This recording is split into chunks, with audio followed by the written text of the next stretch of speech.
We will call the October 23rd, 2025 meeting of the Middleton Zoning Board of Appeals to order. Welcome, everybody. Thank you for being here. First item on our agenda are the meeting minutes of September 25th. I have them right here. Does anybody have any edits, deletions, corrections, or anything else? Hearing none, I'll accept the motion to accept the minutes of September 25th, 2025. So moved. So moved by Mr. Hartwell. Do I have a second? I'll second. Seconded by Ann. Any additional discussion? Hearing none, all those in favor say aye. Aye. Any opposed? So moved. We'll go right to the next item, which is new public hearings, 50 Log Bridge Road. Madam Clerk, Secretary, 50 Log Bridge Road? 50 Log Bridge Road. Yep, got it. Okay. Yes. Zoning Board of Appeals will hold a public hearing on Thursday, October 23rd, 7 p.m. Fuller Meadows School on the application for Capital Building Supply, also known as CARP, for a special permit and site plan approval.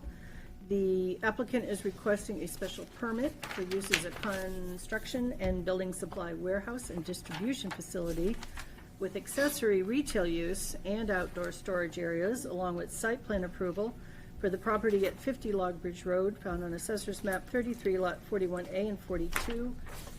Plans on file with the town clerk. That is all I got. Okay. Do we have somebody here? Hi, my name Hi. is. You might want to stand at the mic just so people can hear you at home. I'm sure that we have a big audience tonight at home. So, hello, members of the board. My name is Caroline Palucha.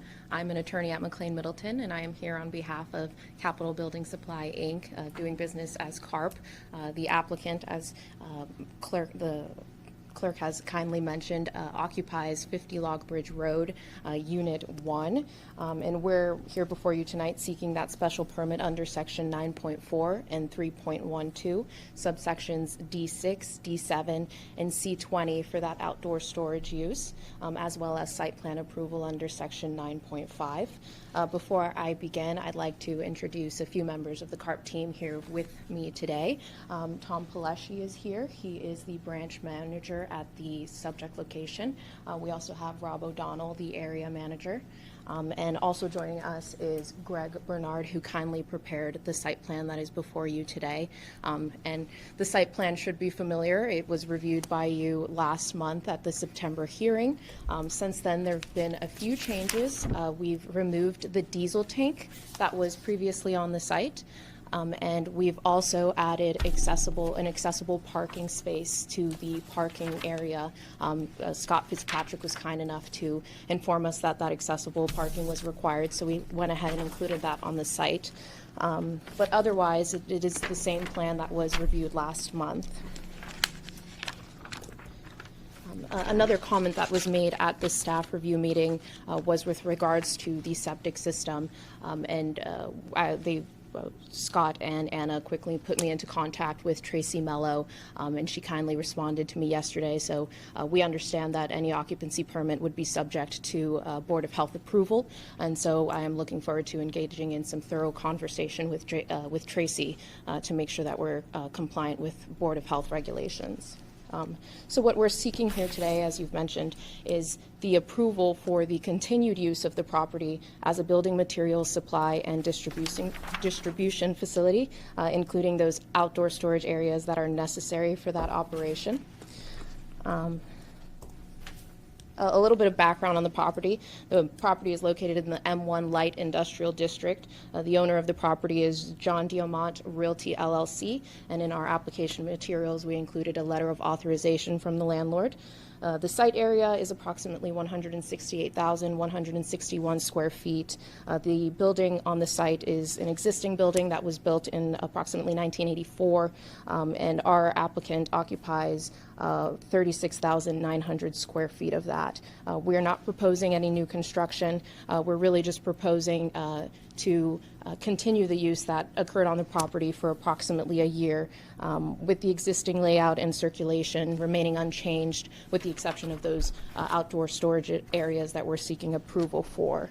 A little bit about the applicant. The applicant is part of the larger Gypsum Management and Supply Network, which is a regional distributor of drywall, insulation, metal framing, and other related construction products. Their goal really tonight is to get this approval so that we can move forward with the building permitting stage and get back into operations so that they can continue to contribute to the development of the region. So the site functions primarily as a storage facility warehouse with deliveries out of that facility. The hours of operation are from 6:30 a.m. to 4 p.m. Monday through Friday. There's typically about 2 to 3 inbound deliveries per week, depending on demand, and there are outbound deliveries via their 4 company-owned trucks, and I'm sure Tom can speak to it a little better than I can, but the way that works is each truck will do about 2 to 3 deliveries per day, and I'll get into a little later, but there's gates on the property that are locked strictly at 2:30 p.m., and any deliveries that occur after that time would be given a key to access the building. There are at most 10 employees on the site at a given time, and there is limited walk-in customers that the applicant does its best to accommodate. At most, you'll see maybe 3 to 4 walk-in customers, but for the most part, there are no walk-in customers on most days. As I mentioned, the outdoor storage areas are integral given the size and the nature of the materials that are stored on site. The proposed storage areas are in the rear of the property, and they are secured by a 6-foot chain link fence that is locked, and there are no hazardous materials that are stored either outdoors or indoors. There's only inert, non-combustible materials on site. And again, we're not proposing any changes to drainage or impervious coverage here. So what I'll do now is I'll go quickly through the special permit criteria before I invite the board to ask any questions of me or of the team members here from CARP or of Mr. Bernard as well. So the first question is how the proposal meets the community need. As I mentioned, the occupant has previously occupied on the site for about a year, from September 2024 through August of 2025, and it provides a reliable, accessible building materials for contractors, homeowners, and businesses alike.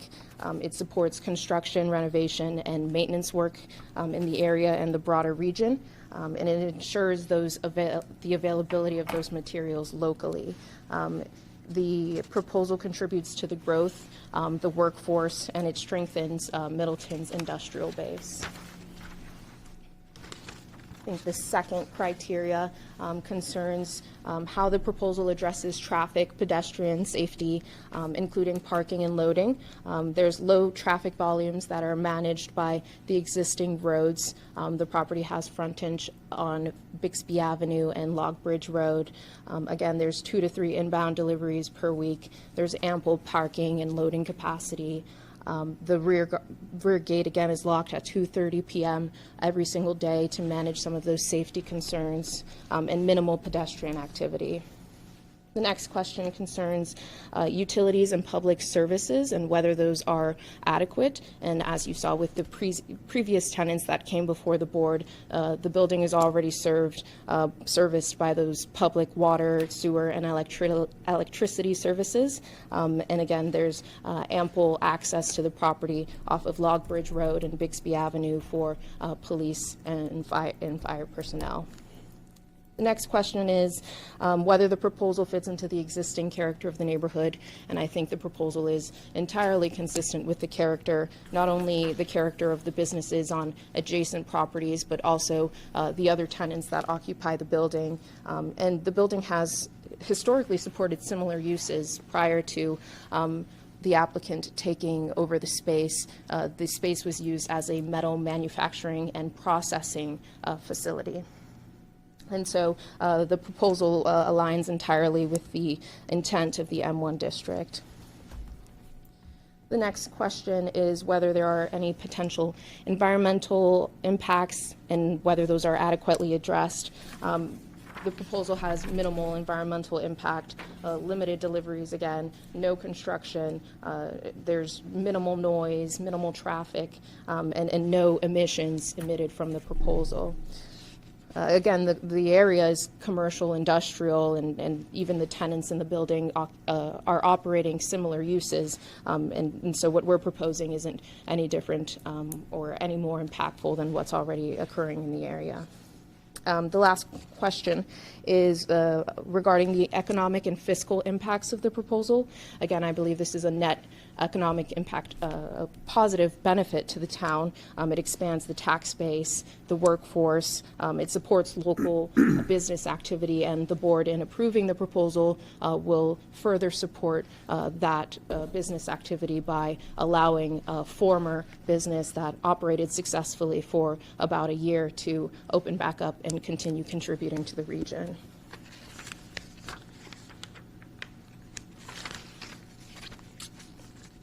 We're not proposing, our proposal doesn't require any new municipal services or demand on those municipal services. And again, we have that prior year of successful operations supporting that the site is functional for what we're proposing here. In summary, what we're proposing is a stable, low-impact use of the property that satisfies site plan review and special permit standards, and we respectfully request the approval under sections 9.4 and 3.1, subsections D6, D7, and C20. And so now I'm sure you're tired of hearing from an attorney, so if the board has any questions for me or for anyone on the CARP team or for Greg Bernard, please ask away. All right, thank you. Just a couple of things. So there's 19 spaces, you said there's 10 employees, right? Mm-hmm. So those other 9 spaces are for people that are going to come in other than the employees? Is that kind of the intent here? I think that's what it's used for. When there is that limited walk-in customer base, they would park in those areas. Just curious on that. Are any of them designated handicap? And Commissioner, maybe you know what the park? There's one, but it doesn't look big enough. Okay. So they'll probably lose a parking spot. Okay. Say that again? There's one, but it's not big enough.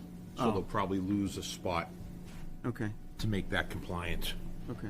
I'm a little confused. Is this a change in use? I'm not sure what. They were operating without permits or approvals. The fire chief stumbled upon them, so he issued a cease and desist in August for the property. Okay.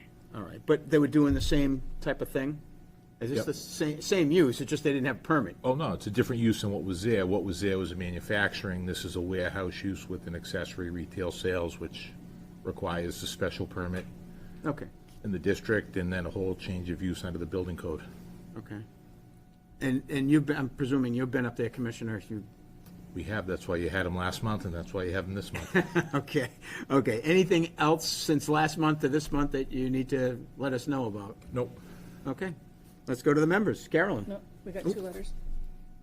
2 letters from. Oh, members. 2 letters, sorry, yes. Oh, yeah. Go for it. From the planning board reviewed this application on August 13th and voted unanimously to offer a positive recommendation for approval to the zoning board with the following condition. The parking area should meet all accessibility requirements, including a marked handicap accessible parking spot. Industrial design review did not review the application due to the minor nature of the modifications. Okay. Was there another one? No, that's a town planner. All right. Now let's go to the members. All right, Carolyn, questions, comments? Don't start with me right now. Sorry. Okay. No, All right, you I wanna have yield- some you wanna questions. yield your time? Yes, I'd like Okay. to yield my time. Okay. Thank You you. can yield your time. Ian? Is there a sign in the building? What was that? Are you changing the sign? Is there a sign of some sort? There is a sign that was put up without a permit. That's my question. Okay. Are we So going we for would that definitely be later, or- seeking the permit through Yeah, the, if yeah. it's too big, it'll come down, or they can legalize it. Yeah. Okay, so can people go in, just Joe Public can go in and buy lumber, or how does this work? So the materials that come in, they're not altered, and I'll let Tom Yeah. maybe speak to that a little bit more. Identify yourself too. Hi, Tom Pileski, branch manager. At the moment, we moved out once we received the cease and desist, but when we were operating, if anybody wanted to come in to buy material, we welcome them. You don't have to be a contractor, you can be a cash account. If you need drywall, insulation, metal studs, ceiling materials, we welcome it. We do have a lot of customers that have plastering accounts with us, or like plasters that need to buy plasterboard, whatever it might be. So they are the majority of our customers, but if we had anybody that needed material, we welcome them in. So is there like a showroom floor, or do you just, they Yes. come in and ask for, okay. Yes, there's a showroom in the office space that's in the front of it, And you're open from 6:30 to 3? 6:30 to 4. 4, okay. That's where the accessory retail sales use came in. Yes, that's what I was driving at, okay, yeah. I think that's all I got for the moment. Craig? I'll yield for now. Okay. Linda? I'm still not clear on what the outside storage area looks like Yeah, I can, from a passerby's perspective. The back of the building, correct? it's in the rear, yes, and it's secured by a chain link fence of 6 feet. I can maybe point out.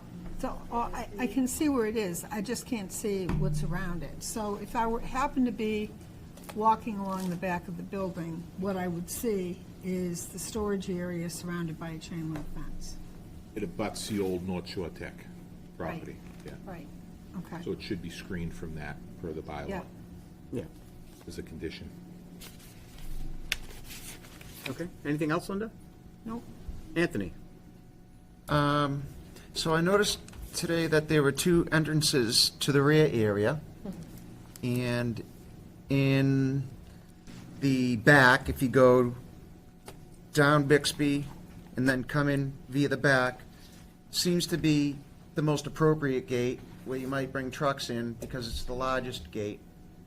Has there been a discussion, I don't know, with the fire department, if they have to access that in case of a fire? Because the way the gate is, it didn't look like it was one of those breakthrough gates if they had to, and the lock couldn't be accessed with bolt cutters or anything because it was pretty well secured inside the cyclone fence. So when the fire chief came by initially, we did give them keys to that, and also where we lock it, they should have no issues with the bolt cut. We don't have a problem with that. The gate if you came down Bixby, came around, that is a sliding gate where, That's what I was talking about, Yes. the sliding gate, because you can't really get bolt cutters on that, it seemed. They can always mount a Knox box to the gate if the chief would like it. Yeah, you might want to put a lockbox on there with the 911 code or something on it, because there's, didn't Knox seem box is a key that to get access. Middleton Fire only has the key to. Unless your deal was, because on the side gate, you had a lock that was very easily accessible, and the keys are actually in that. So I don't know if you had left the keys in that just to provide people access back there, but, or maybe that was your deal with the fire department, that you'd just leave the key in that lock? we typically don't leave the key in the lock. I'm not sure which day we left the key in the lock. It could have been the day Today. today? Yeah, That might have been, we had, yeah. when we had emailed Scott earlier today, we had a truck on the property that we had removed, and we Okay. had given a key to our Abington location, who sent a driver up there, so they might have just left that in. Okay. I can certainly go grab that, though, if Yeah. they left that. Just, I mean, I'm just thinking if there's a fire, how's the fire department gonna get back there? That's all. It seemed to be pretty well secured if you came around that main sliding gate. And the front gate, I don't know, I don't think Yeah. it was really wide enough to get a fire truck down. So I would suggest that our condition is that the fire department is in concurrence, or you're in concurrence They- with what the fire department is going to want. They had no comments. Huh? They No- had no comments on their. No, but I mean, our condition would be that access to these rear areas where there are gates, they need to find out from the fire department how the fire department would like to have access for that. Because personally, I don't know if I'm capable of saying what is the best access for the fire department. Let them tell you how they want to get in there, you know? Absolutely. And currently, the locks on both gates are the same key, so. Whether they want No, a no, key, yes, or whether they no, want a absolutely. lockbox, or whether they want a scanner, or whether they want, fire preemption, or Scott, wouldn't whatever. that already be part of them getting a building permit that the fire department would have to sign off? Yes. So- In occupancy. They're going for So building in I think occupancy. it's already built in. I don't think they need a special condition. Okay. Because it seemed that the lock on the sliding gate, where you could fit a fire truck in, was not accessible from outside. If you were outside of that gate, you can't reach through the cyclone, it's behind, it's pretty well positioned behind a couple of poles, it's a good foot behind that fencing. I don't think you can access it unless you're inside the property already. How much retail do you have going in there? When your retail customers come in, are they like contractors? Is it mostly like they're buying, I mean, you'd call it retail because you're a wholesaler, but is it mostly to contractors or is like mom and pop? Anybody. Anybody? Did you have a lot of that business prior to this? Not that much. Probably 1 or 2 people a week at most. That's it. And those, most of the time, would be people coming in to buy like trowels or other small tools. Right. We had other contractors that would come to pick up larger amounts of material, Yep. but they didn't need access to the showroom. They would come to one of our garage doors, park outside, and then we would load their truck out there. Okay.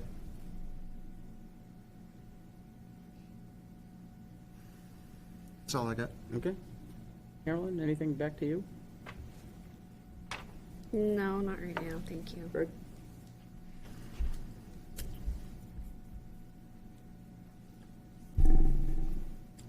Yeah, I don't know how hot I feel about this retail part, where you've got 19 parking spaces, probably gonna lose one when you put in the handicap.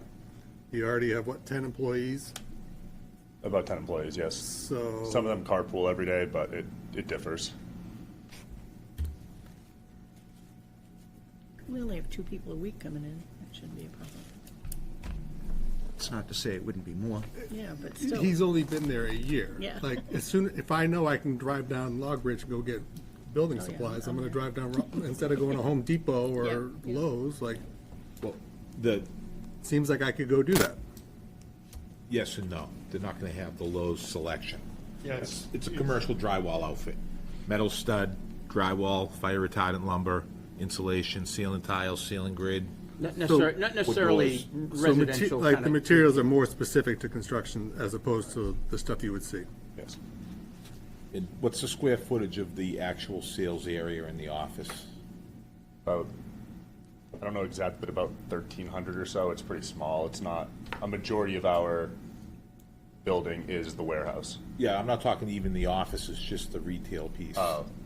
700 square feet, maybe. Yeah, it's, Is generally your sales like a buyer is calling up and saying, look, I need 60 sheets of this, or I need so many feet of that? Yes. I mean, they're not like showing up and No, filling no. out an order. No, a majority of our sales are the deliveries that we make every day. So we have a boom truck or a Moffett truck, which is a flatbed with a rear-mounted forklift. They will go to a job site and make the delivery there. Yeah. So we, Customers are typically calling in, placing their Yeah. order, or sending them via email. Some contractors, the buyer calls up, I need so many square feet of this or that. yes. Okay. All right. Is there anyone from the public here that has any questions? Seeing none. We've got some proposed special conditions. The first one, that the petitioner agrees to the following. 1, that there will be no storage of hazardous materials in the yard. This shall not include the storage of equipment that has incidental amounts of petroleum. Second special condition is to use reasonable efforts to ensure that no debris from the operation of the yard and the associated storage at and delivery of materials to the property will make its way onto any of the abutting public ways or any abutting properties. In the event any debris makes its way off the property, the petitioner shall immediately clean all debris and/or runoff by street sweeping and other cleaning activities as may be required to remedy the situation. The third proposed condition was any relocation of the storage area shall be deemed minor modifications to be approved. A minor modification to the approved plan, subject to a finding by the building commissioner. Okay. So we are going to need because it's a special permit. No, whoa. You have had more the special screening. conditions. the screening of the outside storage area. So so when you say screening, is that putting slats in the chain link fence? Can they put the vinyl slats in the fence, or what do you? Slats, the fabric on the fence, whatever screens the area. Right, you guys are okay with that? Absolutely. Right, okay.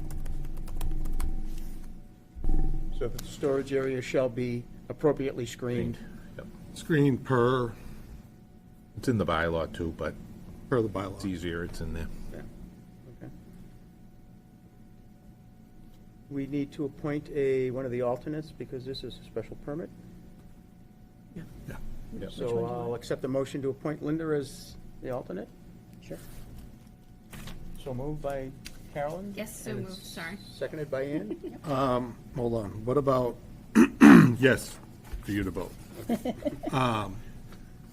What about we lose the parking spot? There's no, Oh. They're that still need good, to- right? They need to put a compliant handicap space? Yes, yeah, that'll be part of their occupancy. Okay.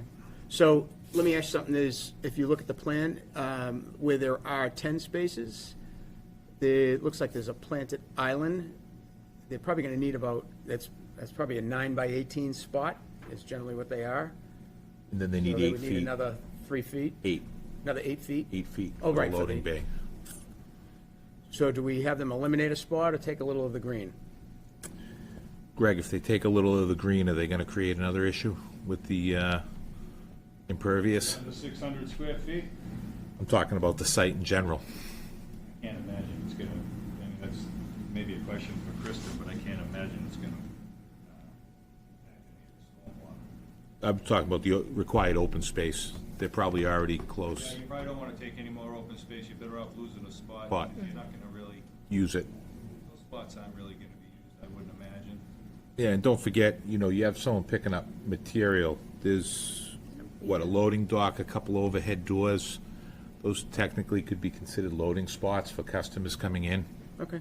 I think, based on how your Depending on what operation, they're getting, that's what they yeah, are. how your operation works, so Okay. I wouldn't be concerned with losing the, Losing space, okay. Spot. But you are going to have to restripe and designate a handicap spot, right? Yes. Compliant ADA spot. Yes. but that'll be part of the building permit Yep. anyway. Yep. And losing that spot won't affect their minimum number, so we're No. good. Perfect. Mr. Hotwell? She said you didn't want to hear from a lawyer.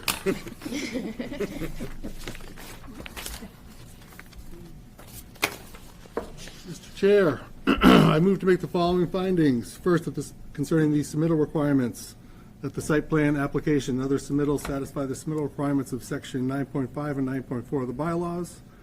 Two, concerning the community need, it is important to the economic health of the town to encourage businesses to grow and to remain in the town.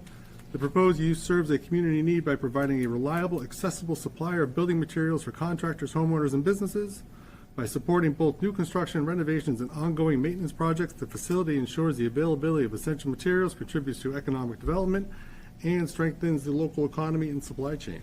Furthermore, because the storage areas are an integral part of petitioner's business, approval of the outdoor storage will foster the growth of an existing business that benefits the community. Three, concerning vehicular and pedestrian safety, the property has more than adequate parking spaces for its limited walk-in trade and several loading bays to facilitate both shipping and receiving operations. Additionally, the site is secured by a gate that is locked daily around 2:30 p.m., further addressing both traffic control and safety. The proposed use generates minimal foot traffic as the facility primarily functions as a distribution operation. Petitioner will not modify the entrances to the access drive or parking spaces within the property. Therefore, there should be no negative impact on vehicular or pedestrian safety. Four, concerning the site improvements and utilities, petitioner will not modify the physical layout of the property or create any new impervious areas. Therefore, all improvements in existing utilities will remain sufficient to address the property's proposed use. Five, concerning the development, the proposed use aligns with the commercial and light industrial business on adjoining parcels. Prior occupants of the building have successfully operated similar uses. Furthermore, the approval of the outdoor storage area is consistent with the other industrial properties located along Log Bridge Road and within the surrounding industrial neighborhood. Six, concerning the impact on the natural environment, the facility generates limited vehicular activity with low-frequency deliveries and distribution trips. Petitioner is not proposing to add any new impervious areas. Therefore, the existing stormwater management system should continue to ensure that stormwater will be treated and will be infiltrated effectively. And lastly, concerning the positive economic and fiscal impact, the proposed use strengthens the town's commercial base, expands the tax base, creates employment opportunities, and stimulates secondary economic activity by supporting local contractors, homeowners, and businesses. The petitioner's business is dependent on having an outdoor storage area in which to store metal materials and other supplies. Thus, by approving the storage areas, the board will be supporting a local business that will continue to contribute to the town's economic stability. So there, Period. Okay, we have a motion. Do I have a second? second. Motion made and seconded. Any additional discussion? Hearing none, all those in favor say aye. Aye. Any opposed? So moved. Mr. Chair, based on those findings, I move pursuant to the board's authority under Chapter 235, Section 9.4, and based on the record and the findings, that the board grants a special permit in accordance with Section 3.1 and Sections D6, D7, and C20 of the Table of Use Regulations authorizes the use of the property as a building material supplier facility with outdoor storage areas for materials used in petitioner's business, subject to the general conditions which will be set forth as Exhibit A, and the special conditions to include the following as Exhibit B. First, petitioner agrees to the following. First, that no storage of hazardous materials will occur in the yard. This shall not include the storage of equipment that has incidental amounts of petroleum. Two, to use reasonable efforts to ensure that no debris from the operation of the yard and the associated storage at and delivery of materials to the property will make its way onto any abutting public ways or any abutting properties. In the event any debris makes its way off the property, the petitioner shall immediately clean all debris and/or runoff by street sweeping and other cleaning activities as may be required to remedy the situation. Third, any relocation of the storage area shall be deemed in minor modifications to be approved, to the approved plan, subject to a finding by the building commissioner. And lastly, the outdoor storage area shall be screened per the town's bylaws. Motion made. Do I have a second?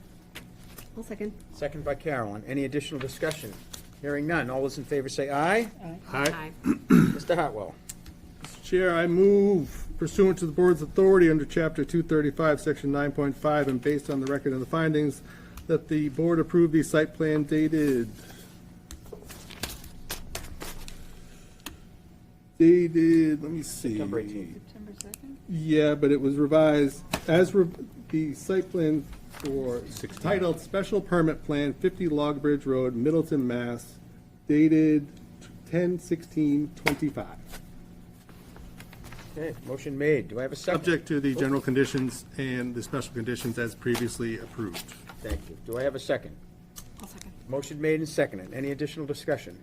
Hearing none. All those in favor say aye. Aye. Aye. Good luck. Thank you. All right, next up. Next up, we had a minor modification for 8-10 Village Road. The applicant has asked for a continuance of this. Commissioner, you want to just fill the board in on what you told me? The attorney man for the petitioner has asked for a continuance because she has filed a larger special permit and site plan approval for a bigger overall project on the property. That what she was going to request the minor modification for will be incorporated into that plan. What property is this? I'm sorry. 8-10 Village Road, the Ferncroft Country Club. Oh, that, Okay. Do we need to vote on that to continue?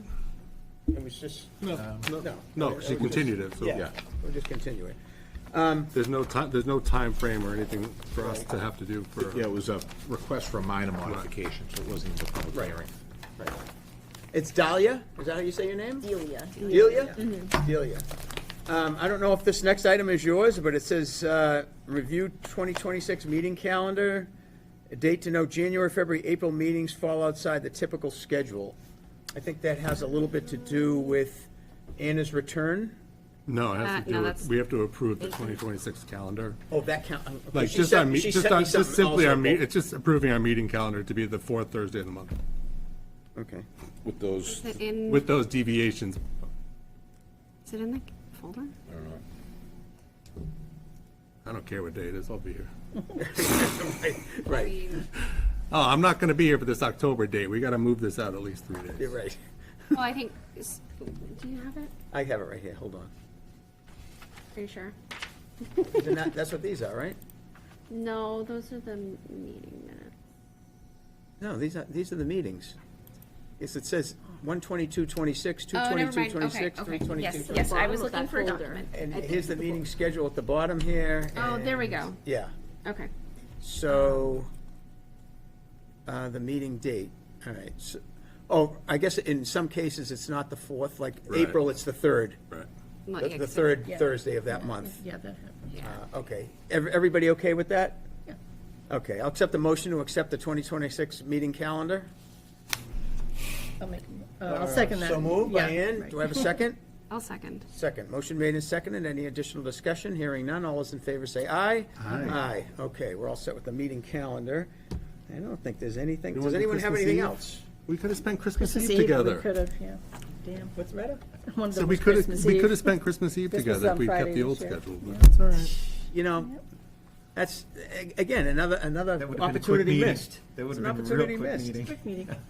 So you are with us for how long? I think until January.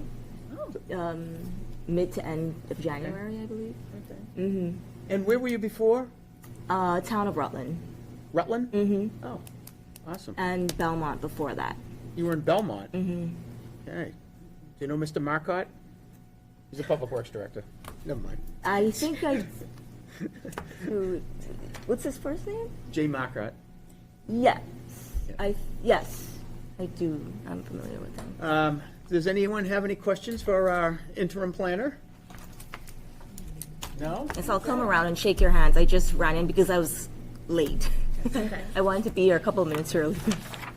So, just one thing, and I was discussing this with the administrator today. I know Annie used to make packets, at least, did anyone else get packets delivered for the meetings? No, I didn't. Online. I requested Just not get to get everything them. online? Okay, so, that's fine. All right, I'm sure you can iron it out with Delia so that you get your big yeah. pile of trees. Well, I like to read it and mark it up and stuff. I know you do. Thank you, Carol. So, anyway, does anyone have anything else? No. Hearing none? Motion to adjourn. Motion to adjourn by Mr. Hartwell, and I think seconded by Linda. Yeah. Excellent job. All right, without objection, we're adjourned. Thank you.